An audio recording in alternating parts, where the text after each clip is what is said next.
সুন্দর পরিবেশ, মানুষজন কি সুন্দর করে গোসল করছে, ভালোই লাগছে। ভাবছি আমি নেমে পড়বো কিনা। ভালো আছি ভালো থেকো, আকাশের ঠিকানায় চিঠি লিখো।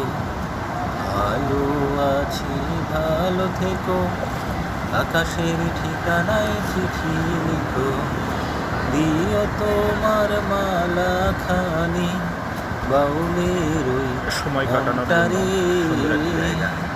আমার ভিতর বাহিরে অন্তরে অন্তরে আছো তুমি হৃদয়ে জুড়ে।